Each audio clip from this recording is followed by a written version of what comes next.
I completely forgot my wallet. Tonight, when it gets dark, you'll walk home without thinking about it. You'll pass strangers on the street and barely look up. You feel safe and you don't even notice that you feel safe. But if you did this exact same walk 2000 years ago in the greatest city on earth, you would have needed to do one thing first. You would have needed to write your will. Because in ancient Rome, going out after dark was so dangerous that a simple dinner invitation across town was treated as a genuine risk to your life. Over 1 million people lived packed inside its walls, and every single night that city became something the daytime crowd never saw. This is what one night in ancient Rome would actually have done to you. To understand the danger, you have to understand the dark. There were no streetlights, none.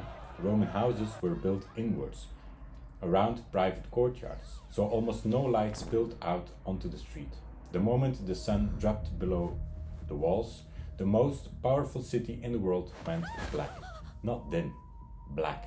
The kind of dark where you cannot see your own hands, where the narrow streets between the towering apartment blocks became tunnels of pure shadow. And the Romans knew exactly what lived in that shadow. So they did the only sensible thing. They locked their doors, they barred their windows, and they surrendered the streets. Every night, the city was handed over to whoever was brave enough or desperate enough to walk them. Now you might think, surely someone kept order. And they tried. Rome had a night watch called the Vigiles.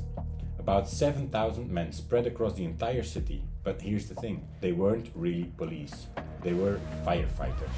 Their main job was to spot fires before they spread, patrolling with buckets of water and torches. Catching criminals was almost an afterthought, and with only few thousand men for 1 million people packed into a maze of dark alleys, they couldn't be everywhere.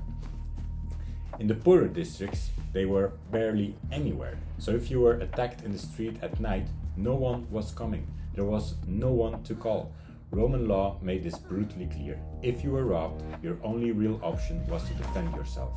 But muggers you could at least see coming. The real killer in the Roman night came from above your head. Rome was a city of apartment blocks called insulae, some of them 7 or 8 stories tall. The closest thing the ancient world had were skyscrapers, and they were death traps. Landlords built them as cheaply as possible. Thin walls, shallow foundations, cheap timber frames, packed with as many renters as would fit. They collapsed so often that the Emperor Augustus had to pass a law capping their height. And then there was fire. Everyone in Rome cooked and lit their room with open flames. Oil lamps, little braziers, torches, inside buildings made of wood and packed wall to wall with people. Fire wasn't a possibility, it was certainty. So here's a question that should be bothering you. Rome could build aqueducts that still stand today. It could move water across mountains, heat entire bath complexes, engineer roads that lasted millennia. So why couldn't it light a single street? Why did the most advanced city on earth simply give up every single night? And the answer reveals something strange about how humans used to think about darkness itself. Because to the Romans, the night wasn't just dangerous. The night belonged to something else. It belonged to the dead, to spirits, to bad luck and worse omens. Respectable people weren't supposed to be out in it. If you were walking the streets after dark, you were almost by definition up to no good.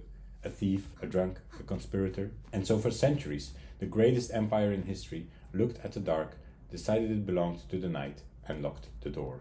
We think of progress as the big things, the aqueducts, the roads, the monuments. But the Romans had all of that, and they still lost their city every night to the dark. What they didn't have was something so small you'll never even be grateful for it. A lit street. The ability to simply walk home. For almost all of human history, in almost every city on earth, the night was a wall. The thing that finally tore that wall down wasn't an empire or an army. It was the light bulb. When you flip that switch tonight and step outside without a second thought, you're doing something no Roman emperor, with all his power and all his engineers, could ever do. You're walking safely through the night. The Romans would have called that magic, and we just call it going home.